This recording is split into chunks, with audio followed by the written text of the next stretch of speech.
네, 이번 시간에는 우리가 그 신앙생활을 할 때 가장 먼저 떠오르는 단어, 살베이션, 구원이죠. 흔히 교회 다니시는 분들은 교회를 다니면서 구원을 받았네, 구원을 받지 않았네 이런 얘기를 써요. 근데 이 구원을 받고 안 받고를 우리가 알 수 있나 싶기도 하고요. 간을 볼 수는 있겠죠. 그 간을 본다는 것은 열매를 보고 간음을 하는 거죠. 그래서 그 열매, 구원받은 자가 보여주는 형태, 그 열매가 무엇일까? 아마 그런 측면에서 구원에 대해서 이해하는 게 나을 텐데, 우리가 통상적으로 구원 얘기할 때는, 구원받은 자는 어디 가요? 천당에 간다. 그래서 천당 지옥설하고도 연결이 돼 있어요.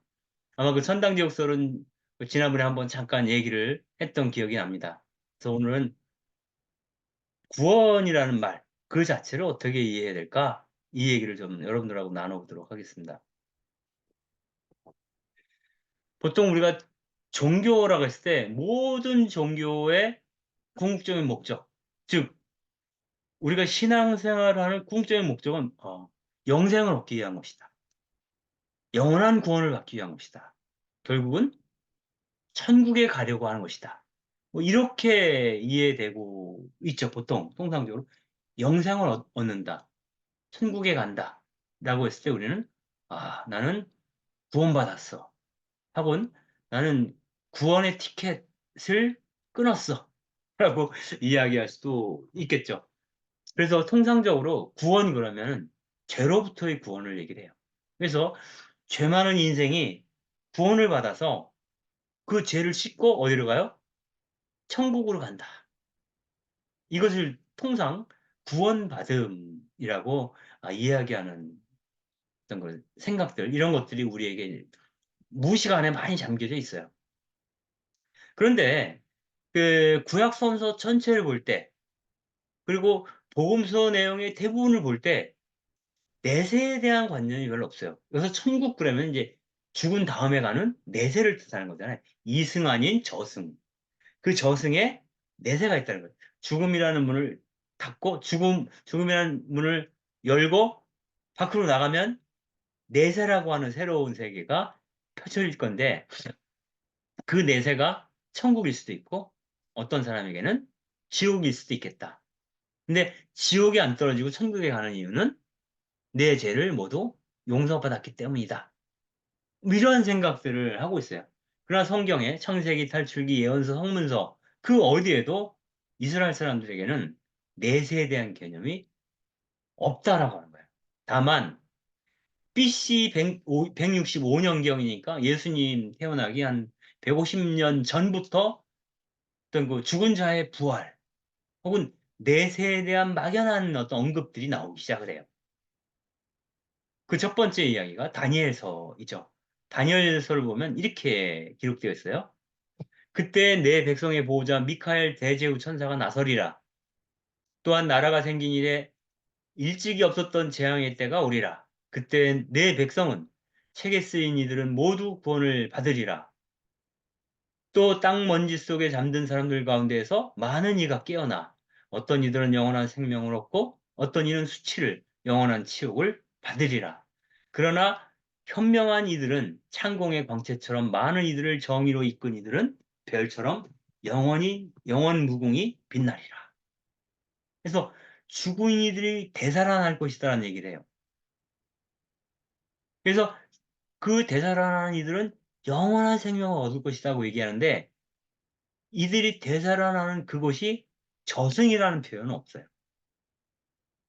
여기서 죽은 자들이 죽었다가 여기서 다시 일어난다는 뜻이에요. 그러니까 내세에 대한 개념은 사실상 죽은 자의 부활에 대한 이야기는 있으나 내세에 대한 관념은 없다는 거예요. 다만 복음서에서 보면 그 예수님이 어떤 하신 비유 가운데 거지 나사로에 대한 비유가 있어요. 죽어서 갔더니 나사로는 거렁뱅이였던 나사로는 아브라함의 품에서 호의호식을 하고 있고 복락을 누리고 있고, 그 거지 나사로가 있었던 그 문간방에 있었던 그 집 주인의 경우에는 지옥불에 떨어져 있더라. 뭐 이런 얘기들이 있어요. 근데 그러한 경우 한 가지 사례를 빼면은 그것도 비유로 하는 얘기죠. 그런 비유를 빼고 나면은 사실상 진지하게 심각한 얼굴로 엄숙한 음성으로 예수님이 죽어서 가야 할 내세를 말한 적은 있다 없다? 없다는 거예요.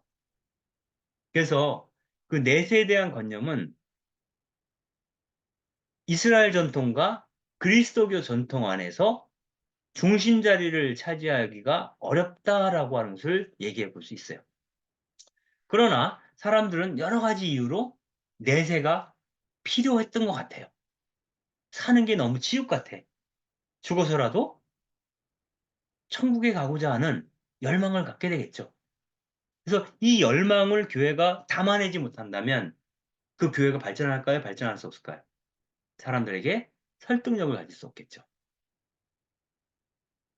그래서 많은 이들에게 설득력을 갖기 위하여 그리고 상선벌악이라고 하는 착하게 살면 상을 받고 악하게 살면 벌을 받는다는 이 상선벌악이라고 하는 것이 없으면 사람들에게 도덕적 관념을 심어주기도 어렵고 윤리적인 잣대로 심판하기도 어려워요. 그들을 선한 방향으로 이끌 수 있는 방편의 하나로서 상정된 것이 내세에 대한 신앙이다. 이렇게 볼 수 있겠죠. 다만 우리가 신비주의 전통에서는 우리는 죽어서 하느님에게로 간다 그래요. 하느님의 품에 안긴다고 얘기를 해요. 하느님 안에 침몰에 들어가는 거죠. 살아서 하느님을 맛본 자는 죽어서도 하느님 안에서 살게 된다는 얘기를 하지 내세에서 그분과 산책을 할 거라는 얘기 같은 건 없어요. 신비주의 전통에서. 그래서 이 내세라는 것이 아주 미묘한 지점에 자리 잡고 있다. 우리 신앙에. 구원이라는 말을 떠올리면 당장 내세에서 우리가 맞이할 구원을 떠올리지만 사실 그것은 이스라엘의 신앙 전통 안에서 방외, 별, 별책부록처럼 나중에 필요해서 덧붙여진 영역에 지나지 않는 것이다라고 하는 것을 성서를 보게 되면 알 수가 있어요. 그래서 이 지점에 대해서 우리가 글쎄요, 많이 고민해 봐야 돼요. 그리고 내세가 있던, 내세가 없던 상관없이 내가 하느님 안에 살기를 희망하는 자. 아마 그러한 것이 성서에서 얘기하는 우리 신앙이 요구하는 구원으로 가는 길이 아닐까? 이런 생각을 해볼 수가 있겠죠. 보상을 기대하지 않는 선. 뭐 이런 것이죠. 우리가 내세의 복락을 누리고자 하는 것도 일종의 욕망이에요. 보상을, 내가 착하게 살았으니까 그 보상으로 하느님 나라 천국을 주시오. 입장권 주시오. 이 보상을 전제로 한 사랑의 행동. 이것은 어떻게 보면 조금 유아적 신앙을 갖고 있는 사람들에게 요구되는 신앙 형태가 아니겠는가. 좀 더 성숙한 신앙이라는 것은 보상이 없어도 나는 사랑하리라라고 말할 수 있어야 하는 거 아닌가 하는 생각을 해볼 수 있겠습니다. 보면 성서에서는 주로 구원, 구출, 구한다라는 표현들이 어디에 주로 집중되어서 나타나냐면 탈출기입니다. 탈출기에서 그 에집트에서 노예살이하던 백성을 하나님께서 구출해내셨다. 구해주셨다. 구원하셨다라는 얘기를 반복적으로 얘기해요. 그리고 하나님 자신이 그 백성들에게 나는 너희를 노예로부터 구출한 바로 그 하느님이다라고 얘기를 해요. 나는 너희 주님이고 그래서 나는 너희 구세주다. 구원자다. 이렇게 얘기를 해요. 여기서 그 탈출기에서 얘기하는 그 구출, 구원, 이거는 정치적인 해방과 경제적 해방, 종교적 해방을 아우르는 내용으로 되어 있어요. 즉, 파라오가 다스렸던 군주제를 거부해야 된다. 만인이 하느님 앞에서 평등하다라고 하는 조건, 평등하게 되는 것, 그게 구원이라는 거예요. 억압으로부터 벗어나는 게 구원이죠. 그리고 그들이 만든 그 이스라엘 공동체가 토라, 즉 모세 오경에서 얘기하는 지침에 따라 삶으로써 내내 그들이 희망하던 평등함을 누리도록 그리고 그렇지 못한 상황이 올 때마다 그것을 다시 원래의 상태로 되돌릴 수 있도록 구체적인 지침을 주고 있는 것이 바로 모세오경이라는 거예요. 그래서 모세오경에서 얘기하는 율법이라고 하는 것은 일종의 약자들을 보호하기 위한 하느님의 입법이다. 이렇게 표현할 수 있겠습니다. 그리고 이스라엘 신앙에서 가장 강조했던 게 뭐냐면 야훼를 섬기는 거예요. 처음에 그 모세가 파라오에게 갔을 때 요구했던 것이 그거잖아요. 우리 백성들을 광야로 데려가서 하느님께 어? 예배할 수 있도록 해달라 이렇게 요구를 해요. 즉 하느님 오직 솔라 야훼죠. 오로지 하느님만을 흠숭하는 거예요. 당시 고대 사회는 다 신교죠. 많은 그 신들이 있는데 그 신들이 이해관계에 따라 각 축전을 벌이는 세계예요. 그래서 그러한 어떤 그런 나의 어떤 그 마음을 나의 욕망의 투사가 또 만신전으로 나타난 거거든요. 나의 욕망의 투사가. 그래서 그 나의 욕망의 투사가 아니라 모든 이가 공동선을 이루고 살 수 있는 그 나라를 살기 위해서는 하느님을 오로지 유일한 입법자로서 구원자로서 섬겨야 한다는 거예요. 그럴 때 그 하느님의 어떤 그 의향에 따라서 그분의 뜻에 따라서 우리는 모든 속박으로부터 해방된 삶을 살 수 있게 되고 그것이 바로 출애굽기 혹은 탈주기에서 얘기하고 있는 구원이다라고 하는 거예요. 그런 의미에서 하느님은 또한 그들에게 구세주, 구원자로 나타난다라고 볼 수 있겠습니다. 두 번째는 이스라엘이 가장 공경에 처했을 때가 북이스라엘이 무너지고 그다음에 남유다가 무너지고 나서 그 유다 백성 가운데 지도급에 해당되는 사람들이 전부 바빌론으로 유배를 가죠. 그래서 그 바빌론에서 50년 동안 살면서 많은 것을 경험해요. 즉 파라오가 다스리던 파라오가 다스리던 에집트의 삶을 이 바빌론에서 경험했다라고 볼 수가 있어요. 군주제적 사회죠. 그래서 이 바빌론으로 유배된 이 백성이 다시 자기 집으로, 집이 있는 고향 땅으로 돌아가는 것이 또한 구원인 거예요. 그래서 그, 그 바빌론을 정복한 페르시아의 왕 고레스 혹은 키루스라고 하죠. 이 키루스가 그 바빌론의 포로로 와 있던 유대인들을 고향으로 돌아갈 수 있도록 허락합니다. 그래서 이것을 구원의 기쁜 소식이라고 표현해요. 구원의 기쁜 소식. 그래서 이것을 노래하는 이사야 예언서에서는 이렇게 얘기를 하는 거죠. 한 소리가 외친다. 너희는 광야에 주님의 길을 닦아라. 우리 하느님을 위하여 사막에 길을 곱게 내어라. 이제 고향으로 가야 되는 거죠. 골짜기는 모두 메어지고 산과 언덕은 모두 낮아져라. 거친 곳은 평지가 되고 험한 곳은 평야가 되어라. 이제 산탄대로를 통해서 우리는 고향으로 돌아갈 수 있게 되었다는 거예요. 우리가 고향으로 돌아가는 길, 또 우리가 가서 만나게 될 그 고향의 모습은 산과 언덕이 다 낮아서 평평하게 된 것. 바빌론과 같은 군주제 사회가 아니라 우리가 얘기했던 평등한 사회로 갈 거다라고 하는 이사야서의 어떤 예언이 담겨 있는 말이라고 볼 수가 있겠습니다. 그러면서 이 이사야서에는 그 백성들에게 용기를 주죠. 이렇게 얘기하는 겁니다. 하나님께서 이렇게 말씀하셨다는 거예요. 내가 너를 구원했으니 두려워하지 마라. 내가 너를 구원했으니 너희들을 고향으로 돌아갈 수 있도록 했으니 이란 말이에요. 천국에 가게 했으니가 아니에요. 내가 너를 지명하여 불렀으니 너는 나의 것이다. 우리는 오직 하느님의 소유라는 거예요. 네가 물 한가운데를 지난다 해도 나는 너와 함께 있고 강을 지난다 해도 너를 덮치지 않을 거다. 네가 불 한가운데를 걷는다 해도 너는 타지 않고 불꽃이 너를 태우지 못할 것이다. 내가 너와 함께 있으니 두려워하지 마라. 내가 해 뜨는 곳에서 너희 후손들을 데려오고 해 지는 곳에서 너를 모아 오리라. 그래서 새로운 백성을 이루리라고 하는 희망. 그건 내세적 신앙하고는 전혀 상관이 없어요. 돌아갈 고향에 대한 그리움. 그리고 그 길에서 이 백성들을 당신께서 얼마나 사랑하시는지를 보여주는. 즉, 당신의 백성을 사랑하시는 하느님. 그 하느님이야말로 우리의 누구다? 구원자라고 하는 겁니다. 그래서 억압으로부터 해방되는 것, 그리고 그립고 그리던 고향으로 돌아가는 것. 이것을 구원이라고 본 겁니다.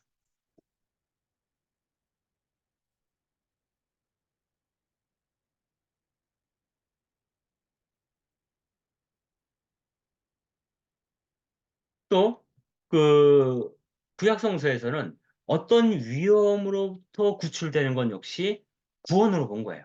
이것은 개인적인 차원이나 공동체적 차원에서의 구원이기도 하고, 또 이 구체적인 내용으로 들어가면 악인 혹은 적으로부터 내가 구출되는 것, 그리고 죽음과 병고로부터 구출되는 것. 이건 현실적인 요청이죠, 사실은. 내가 악인에게 둘러싸여서 고통받고 있을 때 주님, 저를 구하소서. 나의 구원자시여. 이렇게 얘기를 하는 거예요. 그리고 내가 죽을 지경에 닥쳤사오니 나를 죽음으로부터 구원해달라. 이게 부활을 요구하는 게 아니에요. 죽을 처지에 놓인 나의 처지를 하소연하면서 나를 이 죽음의 죽임당함으로 놓인 나의 상황으로부터 내가 벗어나도록 해달라는 것. 또한 나의 병으로 또 구출해달라는 얘기를 합니다. 주님은, 즉 하느님은 내 생명의 요새이시니 나는 이 세상을 살면서 두려워할 것이 없다는 얘기예요. 그리고 그러니 당신께서는, 왜냐하면 당신께서는 나를 음해하고 나를 핍박하는 그 원수들로부터 나를 구출해 주실 것이고, 이 가련한 사람이 고통 중에 있을 때 나를 도와주실 것이고, 또한 이 세상의 가난한 사람들을 모두 구하시기 위해서 몸소 나서시는 분이 바로 당신이기 때문이라는 겁니다. 그리고 앞서 말한 것처럼 그러한 일들을 에집트에서 노예살이를 하던 당신 백성에게 행했던 분이 바로 야훼 하느님이시다라고 얘기합니다. 그래서 어떤 여기는 어디에도 그 내세 지향적인 심상이 떠오르지 않아요. 현실을 살아가서 내가 처한 공경, 우리 공동체가 처한 공경으로부터 벗어나게 하는 것, 그것이 성서에서 얘기하는 구원이다라고 얘기하는 것이죠. 결국은 그러한 구원의 결과 내 스스로가 내 안에 있는 하느님성, 모상성을 회복하는 것이 결정적으로는 내게 주어진 구원이라고 볼 수 있습니다. 시편에 보면 이런 구절이 있어요. 저희 허물에서 당신 얼굴을 가리시고 저희 모든 죄를 지어주소서. 하느님 깨끗한 마음을 제게 만들어 주시고 굳건한 영을 제 안에 새롭게 하소서. 당신 면전에서 저를 내치지 마시고 당신의 거룩한 영을 제게서 거두지 마소서. 당신 구원의 기쁨을 제게 돌려주시고 순종의 영으로 저를 바쳐주소서. 제가 악인들에게 당신의 길을 가르쳐 죄인들이 당신께 돌아오리이다. 죽음의 형벌에서 저를 구하소서. 하느님, 제 구원의 하느님, 제 혀가 당신의 의로움에 환호하리이다. 주님, 제 입술을 열어주소서. 제 입이 당신의 찬양을 널리 전하오리다. 오로지 당신 안에서, 야훼 안에서, 하느님 안에서 내가 거듭나는 기쁨, 그 기쁨 안에 사는 것. 그것이 이제 거룩한 삶이고, 그러한 거룩한 삶이 곧 구원의 증표라고 이야기를 하고 있는 겁니다. 결국 구원이라고 하는 것은 기존의 상태에서 좀 다른 상태로 내가 변환되는 거예요. 바뀌는 거라고 볼 수 있어요. 이것을 이사야 예언서에서는 이렇게 표현하고 있습니다. 메마른 땅과 사마가 기뻐하여라. 황무지야, 내 기쁨을 꽃피워라. 아네모네처럼 활짝 피워라. 기뻐 뛰며 환성을 올려라. 황무지도 레바논의 영광으로 빛나고 가르멜과 샤론처럼 아름다워져 사람들이 야훼의 영광을 보리라. 우리 하느님의 영광을 보리라. 늘어진 두 팔에 힘을 주어라. 휘청거리는 두 무릎을 꼿꼿이 세워라. 겁에 질린 자들을 격려하여라. 용기를 내어라. 무서워하지 마라. 너희 하느님께서 원수를 갚으러 오신다. 하느님께서 오시어 보복하시고 너희를 구원하신다. 그때 소경은 눈을 뜨고 기멍어리는 귀가 열리리라. 그때 절름발이는 사슴처럼 기뻐 뛰며 벙어리도 혀가 풀려 노래하리라. 사막에 샘이 터지고 황무지에 냇물이 흐르리라. 야훼께서 되찾으신 사람이 이 길을 걸어 시온산으로 돌아오며 흥겨운 노래를 부르리라.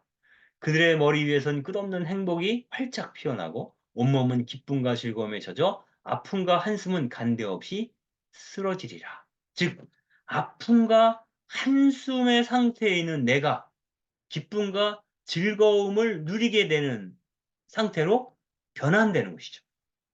그게 구원이죠. 소경이 눈을 뜨게 되는 거고 귀로 못 듣던 사람이 듣게 되는 것이고, 절름발이가 사슴처럼 기뻐 뛰는, 혀가 풀려 노래하게 되는, 즉 여기서 저기로, 이 상태에서 저 상태로 옮겨가는 것, 일종의 파스카라고 볼 수 있습니다. 그 파스카의 상태가 곧 구원이다라고 보는 거죠. 그러므로 우리는 이런 관점에서 보게 되면 이 세상을 살면서 이 세상의 삶을 지나가면서 끝없이 우리는 구원을, 나의 구원을, 또 우리 공동체의 구원을 경험할 수 있겠죠. 혹은 경험할 수 없기도 하겠죠. 내가 내 안에 하나님을, 뭐 개신교식을 표현하면 영접하면, 받아 모시면 그 구원으로 갈 수 있지만, 그분을 내가 배척하면, 그분이 내 안에 머물지 않으면 여전히 나는 눈이 떴지만 결코 보지 못하고, 귀가 있지만 결코 듣지 못하는 자로 남게 된다는 겁니다. 그게 사실상 우리에게 지옥을 경험하는 거죠. 그리고 그분을 받아들인 자는 이미 시작된 그 하느님 나라 안에서 사는 것이다라고 볼 수 있겠습니다.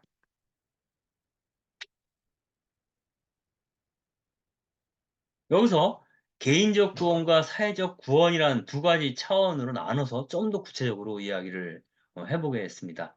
이 그림은 이제 눈먼 사람이 눈먼 자를 인도하는 그 얘기죠. 눈먼 자를 인도하면 구렁에 빠진다라는 얘기를 하는 거죠. 결국 개인적 구원은 눈 뜨는, 그러니까 눈이 멀었던 상태에서 눈을 뜨게 되는 것. 구원된 자는 예전에 보지 못하던 것을 이제 볼 수 있게 되었다라는 이야기라고 말할 수 있습니다. 눈이 있으면서 알아보지 못하고, 귀가 있으면서 알아듣, 알아듣지 못하는 자에서 이미 이제는 보고 들을 수 있는 자가 되는 겁니다. 즉, 여기서 대표적으로 이 사례를 들고 있는 것이 복음서에서 그런 거죠. 나를 헛되이 예비하며 사람의 계명을 하느님의 것인 양 가르치는 자, 그 자들은 눈먼 길잡이다. 이게 율법학자들을 두고 하는 얘기죠. 늘 하느님을 입에 달고 살면서 예배하지만, 그리고 자기들이 요구하는 자기들의 욕망을 계명에 더 씌워서 사람들에게 강요하지만, 이러한 사람들은 눈먼 길잡이에 지나지 않는다. 이렇게 얘기를 하는 거예요. 그리고 이러한 사람들, 보고도 보지 못하고 들어도 듣지 못하는 자들은 위선자가 되기 쉽다는 거예요. 즉, 어, 11조는 열심히 바치지만, 정결례와 안식일법은 열심히 지키지만, 정작 그 율법의 근본 정신인 이웃사랑에는 무심한 자들. 이 자들은 보고도 보지 못하는 자이고, 하나님의 말씀을 듣고도 듣지 못하는 자라는 거예요. 이 눈먼 인도자들은 하루살이는 걸러내면서도, 우리가 이제 풀밭에 가서 입 벌리고 있으면 여름에 하루살이 입으로 들어가요. 그걸 걸러내면서도 낙타는 그대로 삼키는 자들이다라는 거예요. 그러니까 그 자잘한 율법이나 규칙에 얽매여서 정작 해야 될 사랑의 의무를 등한히 하는 자, 그들 속에는 오로지 착취와 탐욕으로 가득 차 있다는 거예요. 그리고 역사적으로 이런 착취와 탐욕에 가득 찬 자들이 대대적으로 대중을 현혹시키고 그들을 갈취하는 방법 중에 하나가 하느님의 이름으로 명령하는 거예요. 지금 이런 질서가 하느님께서 내려주신 신법이라고 강조하면서 복종하도록 요구해요. 그 결과로 자기들의 기득권을 유지하려고 하죠. 이런 자들이야말로 해칠한 무덤이고 눈먼 인도자라고 얘기할 수 있겠습니다. 이런 상태에서 하느님이 정작 말씀하시는 것, 그분의 뜻이 무엇인가에 대해서 눈을 뜨기 시작하는 것이 바로 구원이다. 이렇게 얘기를 하고 있는 겁니다. 또한 여기서 또 다른 식의 표현을 쓰는 개인적인 구원이라고, 우리 개인에게서 구원이라고 하는 것은 지금과 다른 나로 거듭 태어나는 거예요. 그걸 중생이라고 그러죠. 거듭 태어나는 것. 즉, 죽음에 속한 자에서 생명에 속한 자로 옮겨가는 겁니다. 옮겨가는 건데요. 그 가장 상징적인 행위가 세례죠, 세례. 세례라는 게 보통 이제 뭐 주전자에 물 받아서 여기다 지금 예식으로 그렇게 뿌리지만 사실은 원래는 그 시내에서 그 물속에 온몸을 담궜다가 빼는 거죠. 즉 과거의 자기를 물속에서 죽이고 새로운 자기로 거듭나는 게 세례이죠. 그래서 요한복음에서는 물과 성령으로 새로 태어나지 않으면 아무도 하늘나라에 들어갈 수 없다 이렇게 얘기를 합니다. 즉 구원받을 수 없다라고 얘기를 하는데, 즉 예전에 율법의 지배를 받던 사람이 이제는 하느님의 사람으로 거듭나는 거죠. 그래서 하느님의 사람으로 거듭나게 되면 이제부터 내가 사는 게 아니라 내 안에 계신 그리스도가 나를 통해서 사는 그런 삶이 가능해진다는 거예요. 그게 구원된 상태라는 거예요. 어디에 가는 게 아니에요. 응? 어디 뭐 윤회설도 구구부터 안드로메다로 가는 게 아니라 그분이, 우리가 이런 얘기 하잖아요. 그 하느님 나라라고 하는 것이 지복 직관을 누리는 나라, 즉 하느님을 얼굴을 맞대고 보리라. 그게 지복 직관이잖아요. 하느님 나라. 하느님을 맞대고 보는 그게 하느님 나라잖아요. 근데 이미 살면서 내가 하느님의 도구로서 내 안에 하느님을 완전히 받아들여서 그분이 나를 통해서 활동하시게 되면 나는 늘 그분과 함께 생활하는 게 되잖아요. 그게 구원된 상태라는 거예요.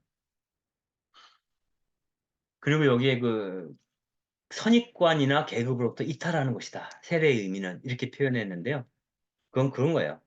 그 얘기를 하고자 하는 건데 뭐냐면 그 일종의 그 과거의 자기라는 게 사회적으로 나에게 주어진 나죠.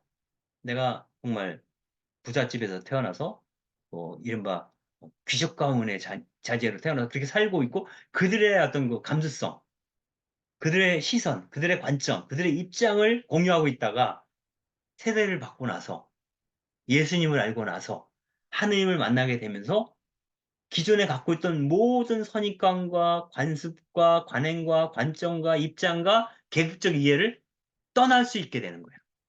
그래서 예전과 다른 삶의 조건을 받아들이게 되고 다른 삶의 가치를 자기의 중심 가치로 삼게 되는 것. 그것이 이른바 구원이다. 그 구원을 맛보게 하는 상징적인 성사가 뭐다? 세례 성사다라고 보는 거예요. 또 다른 의미로 이번에 선거도 있었는데 지금 강남 3구는 전부 빨간색 아닙니까? 그들의 삶의 조건, 지역적 조건이 그들로 하여금 빨간색만 찍게 해요. 근데 세대를 받는다는 것은 내 조건이 그래서 그렇게 빨간색을 찍었지만 이게 아니라는 것을 알게 되었다라는 거예요. 그래서 빨간색으로 물들여진 한가운데서 파란색을 칠하기 시작하는 사람.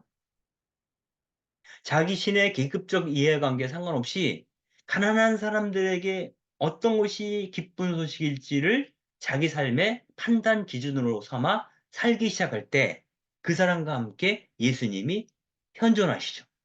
머무시죠. 바로 그러한 상태를 우리는 구원된 상태라고 말할 수 있다라고 이야기할 수 있겠습니다. 그리고 복음서에서 많이 나오는 예수님의 그 치유적 사에도 많이 나오지만 그 병약한 내가 건강한 내가 되는 것도 일종의 구원에 대한 얘기를 합니다. 그러니까 구원받은 자는 병이 낫는다라는 의미가 아니에요. 그러니까 일종의 이것도 그 은유적으로는 그런 거죠. 병든 나가 아주 건강한 나가 된다. 그러니까 제가 잘 아는 친구 가운데 기자형이라는 친구가 있어요. 친구가 암에 걸려가지고 이제 이 골반 한쪽을 잘라냈어요. 그래서 다리가 하나밖에 없어요. 근데 너무 만나서 보면 밝고 우리에게 정말 의미 있는 이야기를 많이 해줘요. 예전에 심드렁하게 바라봤던 이 세계가 한 다리로 서고 나니 너무너무 센스티브하게 특별하게 다가오게 되었다는 얘기를 해주거든요. 뭐 지금은 일찍 이승을 떠났지만 그 친구가 죽기 전에 낸 책이 한 권 있어요. 처음이자 마지막 책인데 그 책의 제목이 춤추는 나무예요.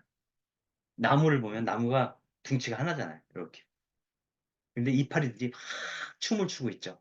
춤추는 나무. 한 달이 있어서 이 세계, 이 우주를 호흡하고 있는 자의 어떤 마음? 그래서 신체적 질병이 그 사람의 영을 병들게 하진 않아요.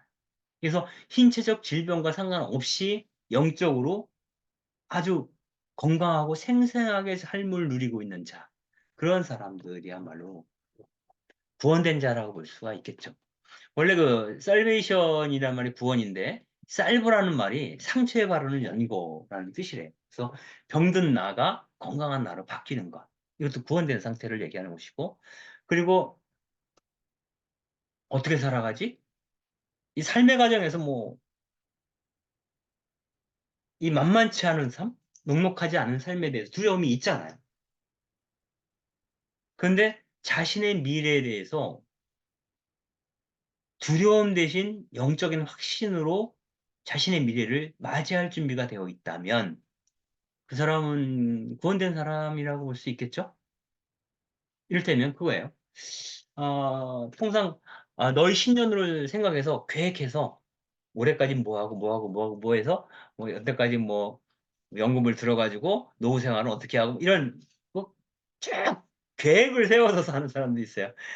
저는 뭐 계획을 세워도 그렇게 되지도 않을 거기 때문에 계획을 아예 처음부터 세우지 않지만 근데 그러한 청사진이나 미래에 대한 보장, 치밀한 계획 없이도 그냥 자기 삶을 하나님께 맡기고 의탁하고 살아갈 수 있는가? 그 문제를 얘기를 하는 거죠. 이를테면 그냥 번뜩 떠오르는 게 그거 있어요. 내가 그 예전에 그 야곱의 물이라는 잡지에 글을 쓸 때 거기 실렸던 글 중에 하나인데요. 그 자기 본당 교우 가운데 한 사람이 사업을 하다가 망했는 모양이에요. 남편은 신자가 아니고 부인만 신자였는데 그래서 길바닥에 나앉게 된 거예요. 그 얘기를 듣고 한 교우가 자기 집을 팔아서 전세를 가고 그 차액을 그 사람들한테 준 거예요. 집 구하라. 어렵죠. 이거 뭐 여러분들 가운데 이렇게까지 할 수 있는 사람이 얼마나 있을지 모르는데 그런 사람도 있다는 거예요. 그래서 인간은 어, 신묘한 존재, 영묘한 존재인지도 몰라요. 예상치 못한 행동을 할 수 있는 사람들이, 할 수 있는 존재가 인간이기도 하죠. 왜냐하면 내 안에 그분이 현존할 수 있다면 뭐든 할 수 있는 거예요.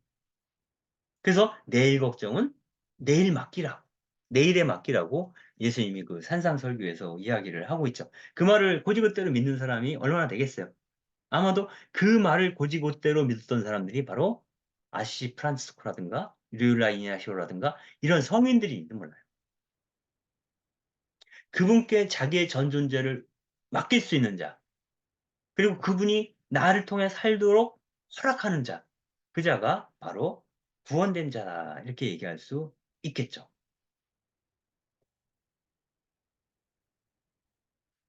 그리고 사회적 구원은 뭐냐라고 했을 때 이 성서에서는 성서 시대, 예수님이 사시던 그 시대, 그리고 이스라엘의 구약 시대, 이 시대에는 아직 뭐 인종차별 문제라든가 민주주의, 민족주의, 인권, 양성평등, 환경 문제 이런 것들이 사람들의 의식 안에서 드러나지 않았을 때예요.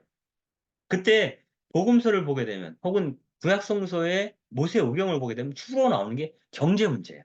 경제적으로 어떻게 가난하고 핍진한 사람들이 먹을 것을 구할 것인가? 평등하게 그들이 자기 삶을 누릴 수 있을까에 초점이 맞춰져서 모든 것이 작동되고 있어요. 그래서 경제적 정의가 초점에 있었다. 그 당시에는. 그리고 경제적 정의에 있어서의 그 토대가 되는 의식은 이 세상에 있는 모든 것은 바로 하느님의 소유라고 하는 것이죠. 우리는 다만 식객으로서 그 논을, 그 밭을, 이 집을, 이 땅을 빌려 쓰고 있을 뿐이라는 거야. 내가 살아있는 동안. 내가 가져갈 수도 없어요. 내가 살고 있는 그 집을 탁 떠다가 내가 이 저승에 가서 그 집을 딱 다시 지어가지고 살 수 있는 것도 아니에요. 우리는 지나가는 인생이에요. 뭐 대단한 것 같지만 막판에 가면 남는 게 뭐가 있겠어요, 여러분. 여러분들 연세가 얼마 되실지 모르겠지만 글쎄 마지막 순간에 남는 게 뭐가 있을까? 내가 그때 그 순간에 느끼는 회한은 어떤 내용일까? 이런 걸 생각하면은 그걸 메멘토 모리라고 그러잖아요. 네가 죽을 거 생각하라고. 그러면은 많은 것으로부터 좀 깃털처럼 많은 것들을 가볍게 느낄 수 있지 않을까? 그래서 몸 가볍게 그분께로 나라가 닿지 않을까? 이런 생각을 해봐요. 그런 사람들에게는 이 경제 정의가 온전히 성취될 수 있겠죠. 그런 사람들이 모여 산다면. 그래서 거기서 이제 그 경제적이랑 관련해서 복음서에서는 그 얘기 하죠. 그 포도원 소적인에 관한 포도원 일꾼들 쓰는 얘기죠. 아침에 장터에 나갔더니 노는 사람들이 있어서 데려다가 일을 시키고, 점심 때도 나갔다가 데려다가 일을 시키고, 저녁 때도 나가보니까 해질녘이 다 되는데 놀고 있는 사람이 아직도 있어요. 할 일이 없어서. 그래서 그들을 데려다가 일을 시키죠. 그때 예수님께서 일이 마감되고 나서 삭슬 치러주는데, 맨 나중에 온 1시간도 안 되게 일을 한 사람부터 한 데나리온을 줘요. 그러니까 이제 나중에 온 사람들은 그렇게 생각해요. 저희도 한 데나리온 받으시 나는 1.5 데나리온은 받지 않겠어? 라고 기대했을 거예요. 그런데 웬걸 아침부터 일한 사람도 똑같이 한 데나리온을 줘요. 그러니까 막 와서 그 밭주인에게 항의를 하죠. 불공정하다는 거예요. 그러니까 밭주인이 계약서를 딱 내밀어요. 당신들 나하고 한 데나리온 받기로 계약을 맺지 않았느냐. 무슨 말이냐. 내가 나중에 온 사람한테 한 데나리온을 주던 10데나리온을 주던 그건 내가 결정하는 거다. 이렇게 돌려보냅니다. 아마 여기서 그 이 이야기를 그 만약에 처음 아침에 온 사람부터 한 데나리온을 줘서 보냈으면 뒤에 온 사람들은 너무너무 감사하면서 그 한 데나리온을 받고 갖고 아무도 불평을 얘기할 사람이 없었을 거예요. 근데 나중 온 사람들에게 먼저 돈을 주기 시작하면서 문제가 생겼던 거거든요. 도대체 왜 이런 식으로 배치를 했을까? 이야기를 그런 식으로 구성이 되어 있을까? 이렇게 생각해 보면 예수님은 우리가 생각하는 그 하느님 나라는 아침부터 일하는 사람들도 방금 와서 몇 시간 일하지 않은 사람과 똑같은 월급을 자신이 받아도 서운하지 않는, 서운해하지 않을 그러한 세상. 즉, 먼저 일을 시작한 사람과 나중에 일하기 시작한 사람이 모두 인간적 품위를 유지하는 게 너무나 당연한 그러한 세상을 꿈꿨던 것 아닌가? 그리고 그리스도인이라면, 당신의 제자라면 그렇게 사고해야 된다고 가르치고 싶었던 것은 아닐까 하는 생각을 해봅니다. 그리고 이 경제정의와 마찬가지 비중으로 가장 많이 강조되는 게 평화 문제예요. 폭력과 평화. 그러니까 이 고대 사회, 특히 뭐 지금도 마찬가지예요, 사실은. 이 폭력적인 삶, 이 폭력이라는 것은 국가 폭력도 있고요. 그리고 회사에서 그 갑을 관계에서 나타나는 폭력도 있어요. 그리고 사실 역사 속에서는 큰 그 전쟁, 전리품을 얻기 위해서 엄청난 전쟁을 벌이게 되죠. 이 전쟁 속에서 죽어나가는 것, 고통받는 거는 다 가진 거 없는 사람, 밑바닥 백성들이에요. 그리고 그 수확은 윗사람들이 먹죠. 이 전쟁과 폭력, 이거는 정말 하나님께서 사랑하셨던 그 백성 누구에게도 도움이 안 되는 거예요. 그래서 이 폭력적인 전쟁을 징계하고 평화를 희망하는 것은 모든 민중의 소망이었다. 그 소망을 이루어주는 자, 바로 그가 메시아이고 구원자이고 구세주다라고 하는 얘기를 하는 겁니다. 이사야서에서는 이제 그걸 그렇게 표현하죠. 모든 민족과 백성들이 창을 쳐서 낫을 만들고, 즉 무기를 녹여서 농사할 농기구를 만든다는 뜻이에요. 이 평화를 이루는 그러한 나라로 가는 것. 그렇게 된 상태가 그 사회가 구원된 상태다라는 거예요. 그래서 이러한 일을 하고자 하는 자, 즉 평화를 위해서 일하는 자는 행복하다. 지금 너희가 박해를 받는다 할지라도 라고 예수님은 이야기를 하는 거죠. 바로 이 사람들이야말로 하느님의 아들. 하느님의 아들이 뭡니까? 구원된 자죠. 구원받은 자, 하느님의 아들이 되려면 이 세상에 평화를 심는 자가 되어야 한다. 라고 말할 수 있겠죠. 그래서 이것이 좀 더 극적으로 나가면 예수님 말씀 중에 그렇죠. 원수를 사랑하고 너를 박해하는 자들을 위해서 기도하라. 이거 굉장히 어려운 얘기예요. 예수님이 이야기하셨던 것 중에서 환대에 대한 얘기도 있어요. 내가 문 밖에서 문을 두드리듯이 그가 문을 열고 그리스도를 받아들여야 한다는 얘기인데, 그때 그 문 두드리는 자는 불청객입니다. 그래서 환대라는 말은 불청객을 받아들이는 거예요. 내가 모르는 낯선 자를 내 집안에 들여서 내 식탁에 앉게 하는 것. 그것이 예수님이 얘기했던 사랑이고 환대인데, 그 환대를 할 수 있다면 원수마저도 그 사람을 내가 끌어안을 수는 없지만 그 사람을 위해서 기도할 수 있겠죠. 하느님과 완전히 단절된 저 원수 같은 사람들이 하느님과 다시 일치할 수 있도록 기도할 수 있겠죠. 나를 박해하는 자를 불쌍히 여겨 그를 위하여 기도할 수 있을 때 나는 구원받은 자, 하느님의 아들과 같은 모습을 띠게 되죠. 이게 구원의 의미라는 거예요. 그리고 평화랑 관련해서 한마디 더 하면, 그죠? 예수님께서 예루살렘에 그러니까 예루살렘에 오셨을 때 그 성전을 바라보면서 그런 얘기를 하시죠. 오늘 네가 예루살렘이 평화의 길을 알았더라면 얼마나 좋을까. 이런 얘기. 결국 그 평화의 길을 몰랐기 때문에 그 성전 세력에 의해서 대사제와 수석사제와 율법학자들과 산헤드린 의원들에 의해서 예수님이 살해당하잖아요. 십자가에서. 그들이 평화가 무엇인지를 몰랐기 때문에. 그들이 민중에 대한 수탈을 그치는 순간 평화가 이루어지는 거죠. 그 평화를 위해서 예수님이 오신 분이죠. 그 얘기를 하는 거죠. 원래 이 당시 사람들이 생각했던 평화는 군사력에 의한 평화예요. 그 가장 대표적인 사람이 아우구스티누스 황제, 원래 이름은 옥타비아누스인데요. 이 아우구스투스 황제가 이루었던 로마 제국의 통일. 그래서 통일 황제 진시황처럼 첫 번째 통일 황제가 누구였냐면 아우구스투스 황제였거든요.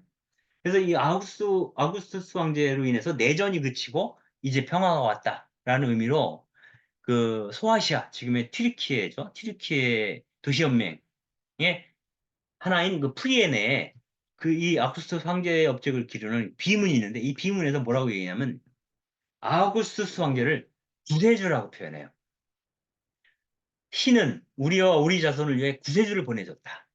이 구세주 아우구스투스 황제는 이 세상의 전쟁을 종식시키고 세상의 모든 것을 평화로운 상태로 만들었다. 그가 세상에 등장함으로써 이전에 우리 앞에서 복음을 주었던 모든 사람보다 더 소망스러운 존재가 되었다는 거예요. 그래서 그 사람의 생일, 아우구스투스의 생일인 9월 23일을 우리는 복음의 시작이라고 부른다. 이렇게 얘기를 해요. 어서 많이 듣던 말이에요. 복음, 구세주, 복음의 시작. 마르코 복음 1장 1절이에요. 마르코 복음 1장 1절이 예수 그리스도에 관한 복음의 시작이에요. 즉, 로마 제국이 황제를 그 구세주라고 생각을 한 거죠. 복음 그 자체라고 얘기를 했던 거죠. 그런데 그 황제에게 붙였던 모든 칭호를 그리스도인들은 예수님에게 붙여줍니다.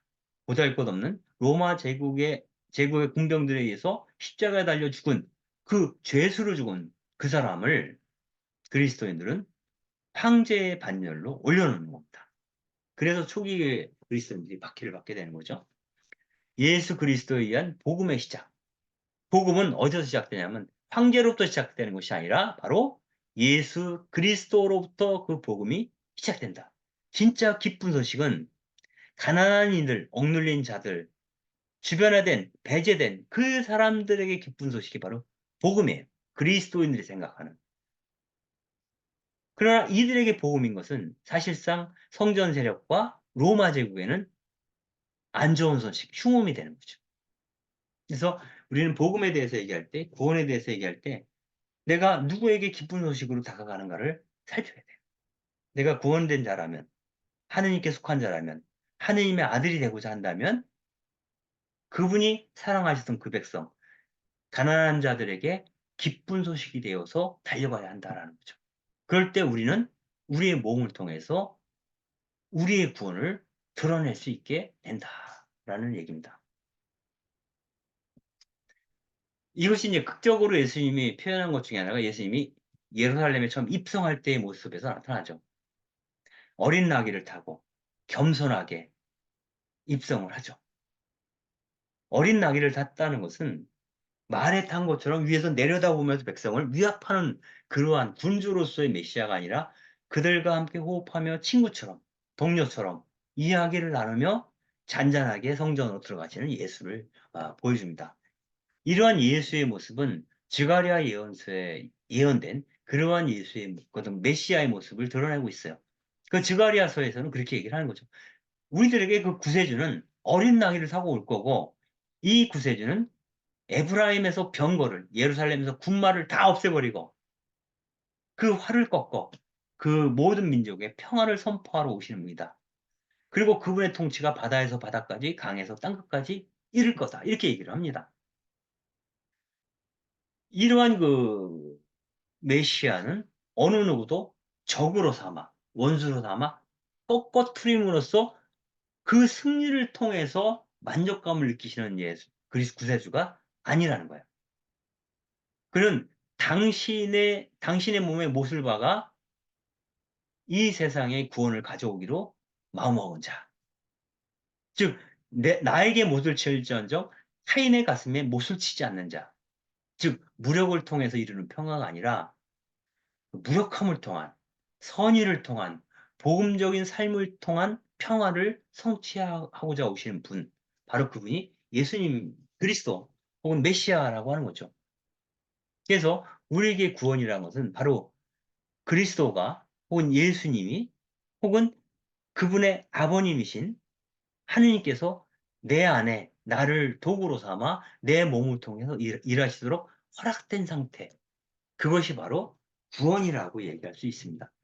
이런 식으로 구원에 대해서 이해하게 된다면 하늘나라에 대한 전망 혹은 죽어서 가는 내세에 대한 그런 것이 없어도 이미 우리는 하느님 나라를 미리 선취하고 살게 되는 것이고, 또 이미 그 구원을 이승을 살면서 맛보게 되는 것이죠. 그리고 만약에 이승의 길이 끝나고 나면 다음 세계가 있다면, 내세라고 말하는 그 세계가 있다면 내가 여기서 경험한 구원의 상태가 그대로 이전되지 않겠는가. 내가 여기서 구원의 상태를 살지 않는다면 죽어서 구원받으리라는 보증을 아무도 하지 못할 것이다. 그래서 중요한 것은 살아있는 여기서 내가 어떻게 하느님의 사람으로 살 것인가. 이 문제를 고민해야 될 거다라는 생각을 해봅니다. 예, 오늘 강의는 여기까지입니다.